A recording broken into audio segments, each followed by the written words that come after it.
Ano ang usog? Ang usog ay isang pagpansin sa tao na may dalang enerhiya ang ating pagpansin sa kanya. Ito ang tinatawag na balis, bate o buyag. Sa madaling salita, yung usog ay kung nagpansin ka at nag-isip ka sa ibang tao, minsan may halo itong inggit o selos, pero hindi pa masyadong seryoso ito para maging sumpa. Ang lunas daw nito ay magpalaway ang taong nausugan sa taong nang usog sa kanya. Pero kapatid, hindi naman talaga ito kailangan gawin. Kasi kung totoo ito, ay kailangan ng napakadaming laway ng taong nausugan kasi pupuntahan niya lahat ng mga nakausog sa kanya at kukuhanan niya ng laway.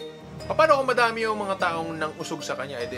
Dami niyang laway na kukuhanin, di ba? Bukod pa rito, di ba, medyo nakakadiri tapos malaki pang abala sa mga tao. So sa halip na ganyan ay kailangan lang malaman ng tao na nausugan nga siya, tapos magpalakas lang siya ng kanyang spiritual na enerhiya o proteksyon. Ang mga tao na madaling mausugan ay may pagkasensitibo sa kanilang mga katawan at spirito. Mas madali lang silang talaban sa mga enerhiya ng ibang tao. Kung sa gayon, lahat naman talaga tayo ay nag-uusog sa isa't isa sa mismong pagpansin natin.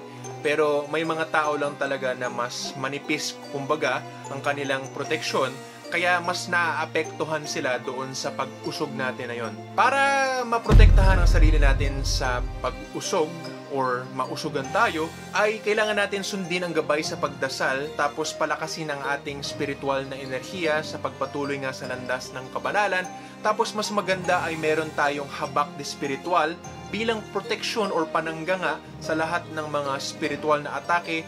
At syempre, ito ay hihigop nga doon sa usog na hindi natin kakayanin sa ating katawan. Bukod pa rito ay nakakatulong nga ang paggawa ng ritual para palakasin ang spiritual na enerhiya ng taong madaling mausugan para hindi na siya madaling mausugan. Meron lang talagang mga tao na mas madaling mausugan kesa sa iba, katulad lang din na may mga tao na mas may kilite kesa sa iba. Ang mga taong madaling mausugan ay magaling din sa pag-meditate at pag-channeling dahil nga ay mas sensitibo sila sa enerhiya ng mga tao, pero kailangan lang nga gamitin sa tama ang ating mga talento para sa halip na maging sumpa yung pagiging sensitibo mo ay maging biyaya ito. Kung ang pag-usog ay may halong malaking galit, lalo na kapag nagkasala ang tao na inuusugan dun sa tao na nangungusog, ay nagiging sumpa na yan. So kumbaga, yung minor na hindi pa malala ay usog,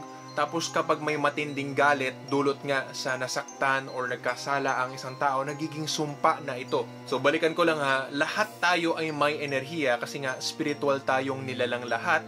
Tapos ang pag-usog natin sa isa't isa normal, pero yun nga, may mga mas sensitibo kesa sa iba. Kung madali ka mausugan, ay sana mag-PM ka sa amin para matulungan ka namin sa pagka-ganyan mo na sensitibo ka.